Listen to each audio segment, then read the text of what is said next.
sometimes in a historical site like this with the Pikes Peak out in center field and Garden of Gods out in right field and these nice old homes that are out here, you know, you really get a sense of history.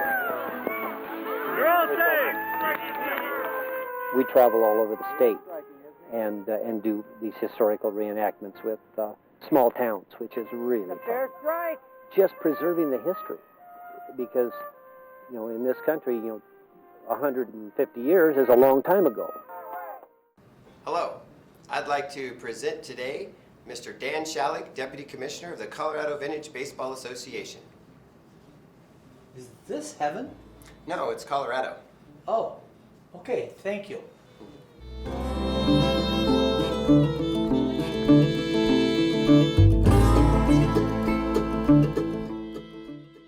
If I had shown you these notes upon my entrance, it would be easy to see this was not heaven, but surely Colorado. Just a side note to pique your interest about the rules of baseball in 1864. I was the hurler this day, and the striker hit a low line drive that hit the rock pile and ricocheted slightly, but stayed on its trajectory. I dived for the ball and caught it. Was the striker out? I will answer this question a little later. The field you see in this slide is at Virginia Dale, Colorado, about 40 miles north of Fort Collins and 4 miles from the Wyoming border. Virginia Dale Stagecoach Station was a famous 19th century stagecoach stop founded by a raucous gunslinger by the name of Joseph Jack Slade in 1862. And he named it after his wife, Virginia. This slide is one of the better known photos of the Civil War, taken by Alexander Gardner in the Battle of Antietam on September 17th of 1862. I show you these slides not to draw a comparison of the Wild West and the Civil War to baseball, but rather to create a context of time and history to baseball. Because at the time Jack Slade was building Virginia Dale and taming the Wild West, and just over 6 months before the Battle of Antietam, this was printed in the Rocky Mountain News on March 12th of 1862. Baseball. All those wishing to join a baseball club to play according to the rules of the modern or New York game will please meet this evening at Whipple's Cabinet Shop, south side of McGaw Street Bridge, to effect a permanent organization by order of committee. This quote was printed in a newspaper also in 1862. Baseball in Denver, CT. They have quite a good club in Denver, we are informed, and went on to report about games played on March 29th. Two things I find interesting about this quote. The CT stands for Colorado Territory. So, baseball came to Colorado before Colorado became a state. And the quote appeared in a New York publication on June 7th of 1862. So, Colorado baseball was noticed on the East Coast. Let's jump ahead to 1993. What big baseball event took place in Colorado in 1993? The Rockies come to Colorado. The first pitch in the Colorado Rockies' first home opener, April 9th, 1993. 80,227 fans watched as Brian Smith pitches and the Rockies beat Montreal 11-4. Look closely and you can see the ball on the way to the plate. But something else happened in 1993. The Colorado Vintage Baseball Association was established. The CVBBA was born out of a love of Civil War reenactment, baseball, and the history of the West by Mark Fearless Foster and Pat Deacon Massengill, and a handful of others.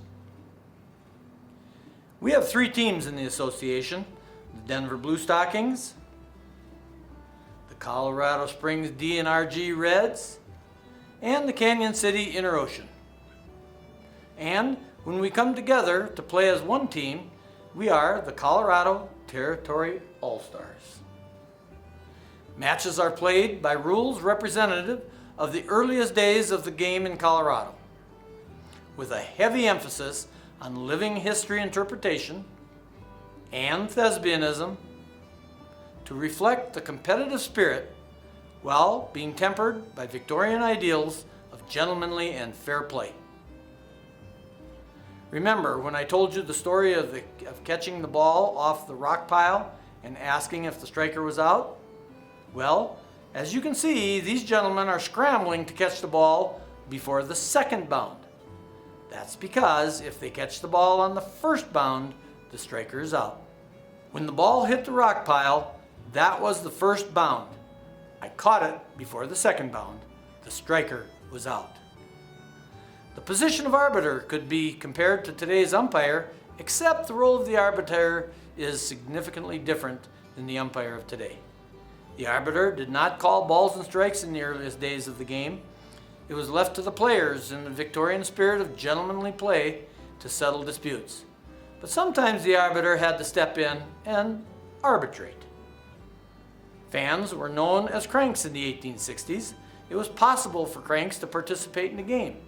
If a ball hit by their team went into the cranks, they could interfere by throwing or kicking the ball farther out of play. If the cranks team was in the field and a pop-up was hit foul into the cranks, they could catch the ball and hand it to the scout, and the striker was out. They sometimes would be asked by the arbiter if a play was safe or out. This could influence the arbiter's decision. The hurler pitched underhand from 45 feet. The catcher was known as the behind and stood well behind the striker. Infielders were known as the first scout, second scout, short scout, and third scout. The outfield was the outer garden, and the players were garden tenders. When a runner crosses home plate, he must report to the tally keeper, ring the bell, and report who he is before his score is tallied. Ladies' teams were not very prevalent until the 1870s and 80s. We, however, allow ladies to play if they choose. Notice the long sleeves and pant legs. It was not polite for men or women to show bare arms or legs. Sometimes it gets hot out there. Our mission is preserving the heritage of 19th century baseball in Colorado. We are proud to represent the vintage game as it was meant to be played. As George B. Ellard of the Cincinnati Red Stockings wrote in 1869, "We used no mattress on our hands, no cage upon our face. We stood right up and caught the ball with courage and with grace." We're looking for communities and individuals to come join the CVBBA. Membership is $35 per year, $50 for a family membership.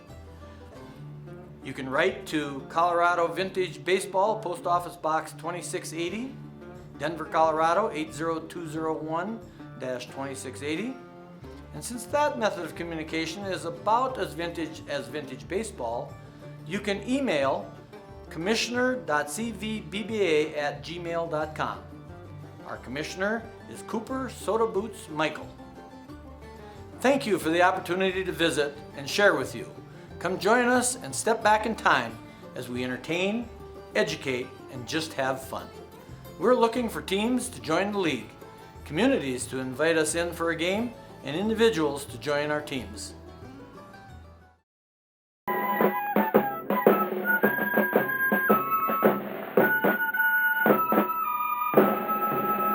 Baseball was, is, and always will be the best game